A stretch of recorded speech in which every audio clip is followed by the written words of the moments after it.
Hello everyone, आज हम discuss करने जा रहे हैं नीट 2019 का केमिस्ट्री का सॉल्यूशन। इससे पहले हम 2020 का पेपर भी सॉल्व कर चुके हैं, आपको यहाँ पर लिंक मिल जाएगा। और सेकेंडली हमने 2020 का कोविड पॉजिटिव स्टूडेंट्स के लिए अलग से एग्ज़ाम हुआ था, उसका भी लिंक आपको यहाँ पे मिल जाएगा। आइए 2019 का पेपर स्टार्ट करते हैं। देखिए, इसमें आपसे क्वेश्चन नंबर 46 में पूछा है कि आपको यहाँ पे वॉल्यूम दे रखा है, ये V1 है, ये V2 है और प्रेशर दे रखा है। आपसे वर्क डन पूछा हुआ है। जैसे कि आप जानते ही होंगे वर्क डन का फॉर्मूला क्या होता है, P delta V minus P delta V। आप सारी वैल्यूज़ को यहाँ पे पुट कीजिए। ये बहुत ही इजी क्वेश्चन है, आप इसे मैनुअली भी सॉल्व कर सकते हैं। हम जब इसमें वॉल्यूम पुट करेंगे ये 0.15 आएगा और ये सॉल्व करके 0.3 आएगा आंसर माइनस में। और साथ में यूनिट क्या होंगे प्रेशर यूनिट बार, वॉल्यूम की लीटर, और इन्होंने 1 बार लीटर को साथ में क्वेश्चन में बोला है 100 जूल के इक्वल है। तो आप यहाँ पे 100 जूल रखेंगे तो आपका आंसर आएगा -30 जूल।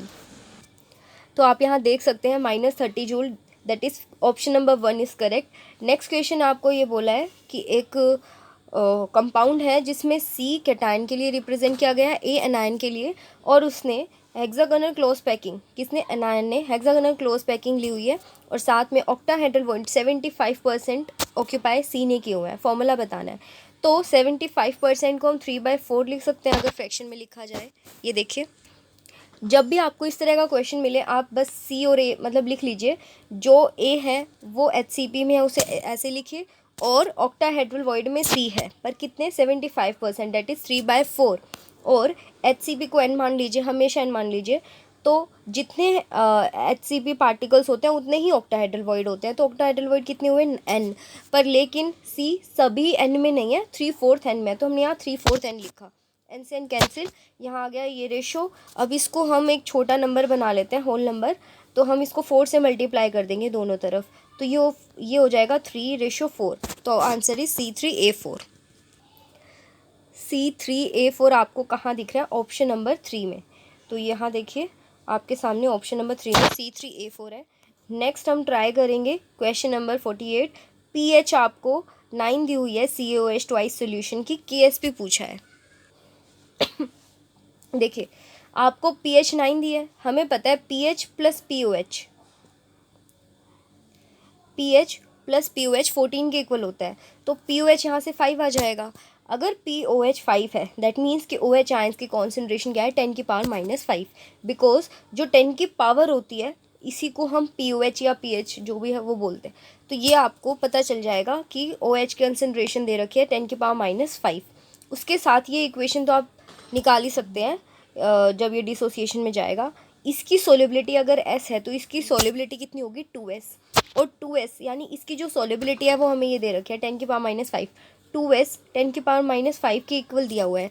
तो S कितना होगा, 10 की पावर -5 डिवाइडेड बाई 2। KSP का फॉर्मूला क्या होगा, KSP will be equals to calcium ions और OH के आयंस की कॉन्सेंट्रेशन। ये देखिए, KSP will be equals to Ca2 plus की कॉन्सेंट्रेशन, OH2 माइनस की कॉन्सेंट्रेशन, और साथ में वेट इसकी स्क्वायर। अब OH की कंसंट्रेशन कितनी है, 2S। जब हम यहाँ पे S और 2S रख देंगे और इसका क्या कर देंगे यहाँ पे पावर 2, जब आप इसको सॉल्व करोगे तो ये 4S³ आ जाएगा। और 4S³ आ गया है तो S की वैल्यू आप डाल दीजिए, इसको सॉल्व करेंगे 0.5, 10 की पावर -15 आंसर आ जाएगा। तो यहाँ पे आप कौन सा ऑप्शन देख पा रहे हैं, first option number 1 is correct answer. Next question पे चलते हैं। इसमें बोला है कि the number of moles of hydrogen molecules required, H2 molecule कितने ज़रूरत पड़ेगी, 20 मोल्स ऑफ अमोनिया जिससे कि प्रोड्यूस हो। ये देखिएगा आपके सामने, नाइट्रोजन और हाइड्रोजन मिलकर अमोनिया बनाते हैं। अब यहाँ पे देखिए 2 अमोनिया कितने हाइड्रोजन की मदद से बन रहे हैं, 3। 2 अमोनिया 3 की मदद से बन रहे हैं। तो 1 अमोनिया कितने से बनेगा, 3/2 की मदद से। तो 20 मोल्स कितने हाइड्रोजन से बनेंगे, मल्टीप्लाई बाय 20 रखिए, इसको सॉल्व करने से 30 मोल्स आंसर आ जाएगा। तो ऑप्शन नंबर 3 इज़ करेक्ट। अब एक बार और ध्यान रखिएगा, यहाँ पे अमोनिया के बनने की बात हो रही है और हेबर प्रोसेस, ये आपको वीडियो के बाद में देखना है, क्वेश्चन आएगा वहाँ पे दिया हुआ है, क्वेश्चन पूछा हुआ है, जबकि आंसर भी इस पेपर के ही अंदर है। अब ध्यान रखिएगा इस चीज़ को।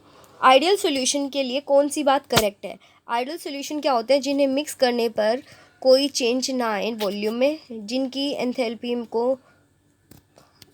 भी कितना आए, 0, means no change in enthalpy, no, ना वो सॉल्यूशन हीट गेन करेगा ना लूज। तो इसमें ढूंढिए कौन सा ऑप्शन। ये तो हमने पढ़ा ही नहीं है, ये भी गलत है, तो यहाँ option number 3 is correct. Next हम आगे बढ़ेंगे। शुरू के क्वेश्चन न्यूमेरिकल वाले हैं, बाद में काफ़ी इजी है, मैंने इस पेपर को एनालाइज किया, बहुत आसान पेपर है। हाँ, न्यूमेरिकल पोर्शन आ गया है इसमें काफ़ी सारा।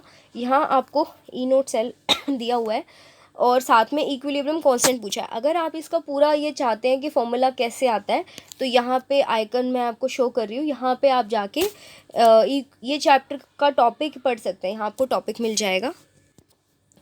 यहाँ पर देखिए ई नोट सेल का हमारे पास फॉर्मूला होता है 0.059 अपॉन में एन लॉग के, तो लॉग के विल बी इक्वल्स टू, इसको रीशफल कीजिए। उसके बाद ई नोट सेल आपको 0.59 दे रखा है, आप इसे कट करेंगे 10 आएगा। अब ये जो लॉग है उधर जाके बन जाता है 10।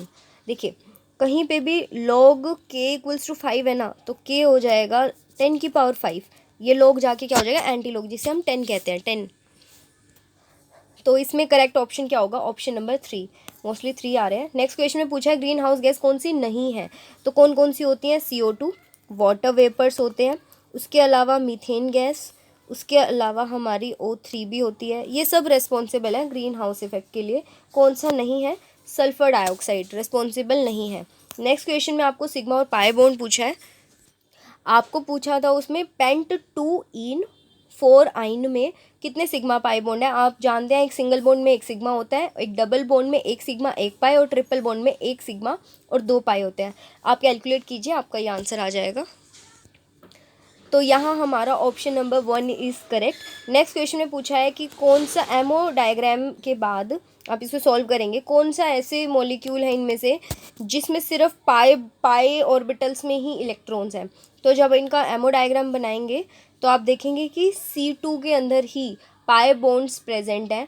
मतलब कि जैसे आप करते हैं ना, यहाँ पे सिग्मा 1 है, sigma 2s, sigma 2s, sigma star 2s, फिर यहाँ पाई आता है, तो सिर्फ C2 आप करके देखिएगा, सिर्फ C2 ही ऐसा है जिसमें पाई ऑर्बिटल्स में इलेक्ट्रॉन प्रेजेंट है और किसी में नहीं है। तो हमारा यहाँ पे C2 आंसर होगा। अगर आपको इसका एक्सप्लेनेशन चाहिए तो आप बता दीजिए मुझे। इस क्वेश्चन में हमसे पूछा है कि इनमें से कौन सी डिसप्रोपोर्शनेशन रिएक्शन है। तो डिसप्रोपोर्शनेशन मतलब एक ही सब्सटेंस ऑक्सीडाइज और क्या हो जाए, रेड्यूस। तो यहाँ +1 से देखिए +2 में जा रहा है और 0 में, तो एक बार ऑक्सीडेशन हुआ, एक बार रिडक्शन हो गया है। इसमें ये ऑक्सीडेशन 6 है, यहाँ पे 7, यहाँ पे 4 है, ये इंक्रीज़ और ये डिक्रीज़। बट लेकिन आप यहाँ देख सकते हैं ऑक्सीडेशन स्टेट 7 है, इसकी 6 है, इसकी 4 है, तो यहाँ पे तो नहीं हो सकता डिसप्रोपोर्शनेशन, और यहाँ पे भी नहीं हो रहा है। तो कौन से ऑप्शन है, ए और बी में हो रहा है, ए और बी, यानी कि first option is correct. Next question की तरफ बढ़ते हैं। इसमें पूछा है नैरो स्पेक्ट्रम एंटीबायोटिक। तो ब्रॉड स्पेक्ट्रम का एग्जाम्पल होता है क्लोरएम्फेनिकोल, और नैरो स्पेक्ट्रम का होता है पेनिसिलिन जी। उसके बाद हम आगे चलते हैं, correct order of basic strength. तो बेसिक स्ट्रेंथ का करेक्ट ऑर्डर देखिए, यहाँ पे पहले देख लीजिए कार्बन एटम कितने कितने आ रहे हैं, एक एक की बात हो रही है। तो इसमें क्या होता है, 2 1 3 ऑर्डर होता है, तो 2 1 3, ये रहा 2 डिग्री 1 डिग्री और 3, तो option number 1 is correct. Next question की तरफ बढ़ते हैं, बड़ा ही अच्छा क्वेश्चन है ये।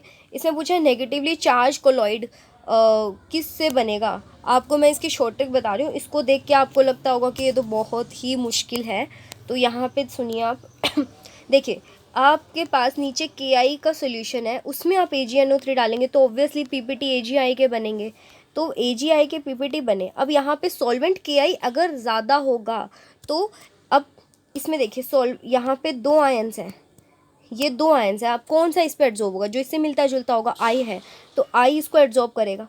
तो ये सिर्फ तभी मुमकिन है I से एड्जॉर्ब करे जब नीचे KI ज़्यादा हो। बस KI आप ज़्यादा ढूंढ लीजिए किस ऑप्शन में KI ज़्यादा है AgNO3 से। तो इसमें तो गलत, ये भी गलत। अब 2 ऑप्शन है कि KI थोड़ा सा और ज़्यादा होना चाहिए इसके कंपैरेटिवली, तो इस केस में हमारा ऑप्शन नंबर 2 करेक्ट होगा। 1 भी हो सकता है पर लेकिन हम 2 के साथ जाएंगे बिकॉज वो बहुत ज़्यादा होना चाहिए। नेक्स्ट क्वेश्चन है हमारे पास, कॉन्जुगेट बेस पूछा है। जब भी आपसे कॉन्जुगेट बेस पूछे तो इनको एसिड समझ लीजिए। तो अब H2O एक एसिड है, H+ छोड़ेगा तो OH- बचेगा, और HF एक एसिड है, H+ छोड़ेगा तो F- बचेगा। तो यहाँ पे कहाँ दिख रहा है, ऑप्शन नंबर 3 में। नेक्स्ट क्वेश्चन में चलते हैं, बेसिक बफर। अब पहले ये ध्यान रखिए, बेसिक बफर हम किसे कहते हैं? बफर बेसिक उसे कहेंगे जो वीक बेस और उसका सोल्ट हो, वीक बेस का सोल्ट किसी स्ट्रॉन्ग एसिड के साथ। अब यहाँ पे बस आप कॉम्बिनेशन ढूंढ लीजिए वीक बेस और स्ट्रॉन्ग एसिड का। तो यहाँ पे वीक बेस, ये तो स्ट्रॉन्ग बेस है, गलत। ये भी यहाँ पे स्ट्रॉन्ग बेस का जिक्र हो रहा है, तो एक ही ऑप्शन है, ऑप्शन नंबर 3। यहाँ पे देखिए वीक बेस और एक स्ट्रॉन्ग एसिड की बात हो रही है। नेक्स्ट क्वेश्चन में आपसे पूछा गया है कि कौन सा कंपाउंड है जो डिफ़िकल्ट है प्रोटोनेट करना, मतलब किसी को H+ देना मुश्किल है। अब किसे H+ देना मुश्किल है? किसी एसिड को ही H+ देना मुश्किल होगा ना, जो खुद एसिड होगा। तो इनमें से आप ये मत ढूंढिए किसको प्रोटोनेट करना मुश्किल है, ढूंढिए कौन सा अच्छा एसिड है। तो इन सब में से अच्छा एसिड क्या है? फिनॉल, क्योंकि उसमें क्या हो जाता है? रेजोनेंस। नेक्स्ट क्वेश्चन में पूछा है कि एल्काइन को एल्कीन बनाना है, वो भी सिस। तो यहाँ पे लिंडार्स कैटलिस्ट होता है, आपको सिस पूछा है तो कार्बन दिखना चाहिए, तो ये आपको इस वाले ऑप्शन में कार्बन दिखाई दे रहा है। नेक्स्ट क्वेश्चन है, इनमें से कौन सा पॉसिबल नहीं है, कौन सा स्टेबल नहीं है? देखिए ये स्टेबल है, सिलिकन जो होता है ये 6 फ्लोरीन को संभाल सकता है, पर 6 बड़े साइज़ के क्लोरीन को नहीं संभाल सकता। तो वो 6 क्लोरीन को नहीं संभाल सकता, तो option number 4 is correct. Next question पूछा एम्फोटेरिक हाइड्रोक्साइड। देखिए जिंक, एल्यूमिनियम, बेरिलियम, इसी के जो ऑक्साइड हाइड्रोक्साइड होते हैं वो एम्फोटेरिक होते हैं। तो इसमें ढूंढ लीजिए, आपको यहाँ बेरिलियम दिख जाएगा, तो ये हमारा करेक्ट आंसर है। नेक्स्ट क्वेश्चन है 65। इसमें पूछा है कि आपको एक रिएक्शन है, अरे ये क्यूमीन दे रखा है आपको, और ये आपका फिनोल वाले चैप्टर में मिलेगा आपको, क्लास 12 के चैप्टर नंबर 11 में, फिनोल के अंदर। इसमें पूछा है कि इसमें इंटरमीडिएट ए क्या बनेगा। सिंपल है, आपको जो ये CH दिख रहा है, C और H के बीच में OO लगा दीजिए, बस ढूंढिए ये कहाँ पे दिख रहा है आपको, C और H के बीच में OO। तो C और H, ये तो गलत है, ये भी अजीब है। हाँ, ये C और H के बीच में OO दिख गया है, तो ये हमारा 2 इज़ करेक्ट आंसर। यहाँ पे मैग्नेट और परमैंगनेट की स्ट्रक्चर पूछा है, टेट्राहेड्रल क्यों है? तो इसका आंसर ये है कि मैंगनीज का तो d ऑर्बिटल और ऑक्सीजन का p ऑर्बिटल इन्वॉल्व होता है पाई बॉन्डिंग में। तो इसका करेक्ट आंसर क्या होगा? Option number 1, option number 1। Next question में पूछा है सेकंड पीरियड में फर्स्ट आयनाइजेशन एंथैल्पी। देखिए आप इसमें ना, जो चीज़ अलग है ये कॉमन है, इसमें बेरिलियम और बोरॉन में कुछ ना कुछ चेंजेस दे रखे हैं, या और इसमें तो पहले तो ये देखिए ऑक्सीजन और नाइट्रोजन में किसकी आयनाइजेशन एंथैल्पी ज़्यादा होती है? नाइट्रोजन की ज़्यादा होती है, क्योंकि उसमें हाफ फिल्ड कॉन्फिगरेशन है। और बोरॉन और बेरिलियम में किसकी ज़्यादा होती है?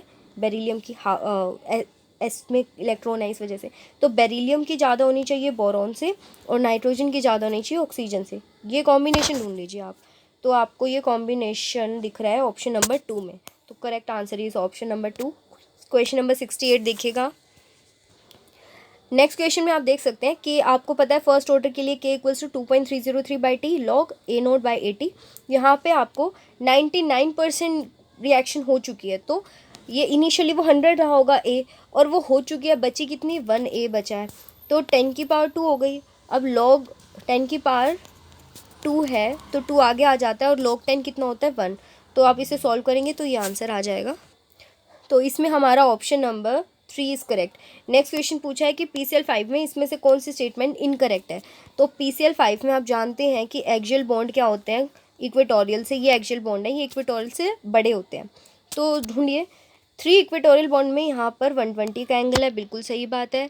और यहाँ पे एक्सियल और एक्सियल में 180 का एंगल है, बिल्कुल सही बात है। अब लॉन्ग होते हैं, ये भी सही बात है। तो PCl5 इज़ नॉन रिएक्टिव, गलत। PCl5 तो बहुत ज़्यादा रिएक्टिव होता है। नेक्स्ट क्वेश्चन है, आपको इसमें बहुत बड़ी रूल लगेगा यहाँ पे, देखिए वो प्रिंसिपल भी देखिए। आपको इसके अंदर 5F 6P 5P और 4D की एनर्जीज निकालनी है। तो सबसे पहले आप एक काम कीजिए, ये जो आगे वाला नंबर है इसे लिख लीजिए। इसको लिखने के बाद आप क्या करेंगे, आप जानते होंगे SPDF। एस के लिए एल की वैल्यू क्या होती है? 0 1 2 3। यहाँ पे आप सारी वैल्यू पुट कीजिए, तो ये जिसकी एनर्जी, उस चीज़ की एनर्जी कम होती है जिसकी वैल्यू कम हो, तो सबसे कम एनर्जी किसकी होगी इन दोनों में से? अब जब भी ये 2 नंबर सेम आए तो आपको ये वाला फैक्टर देखना है, आगे वाला नंबर। तो जिसका ये वैल्यू छोटी, उसकी एनर्जी सबसे कम, और सबसे ज़्यादा एनर्जी उसकी होगी जिसकी वैल्यू ज़्यादा आ रही है, N+L वैल्यू ज़्यादा आ रही है। तो N+L वैल्यू 5F की ज़्यादा है। तो इसमें हमारा option number 1 is correct. Biodegradable polymer, ये आपको पॉलीमर चैप्टर में मिलेगा, नायलॉन 2, नायलॉन 6। नेक्स्ट क्वेश्चन है अगर आपको इसकी स्ट्रक्चर्स चाहिए तो इसकी मैंने एक पेपर में सॉल्व करा रखे हैं, आपको यहाँ लिंक मिल जाएगा, आप यहाँ से देख सकते हैं स्ट्रक्चर। XeO3 की स्ट्रक्चर क्या होती है, पिरामिडल शेप होती है XeO3 की।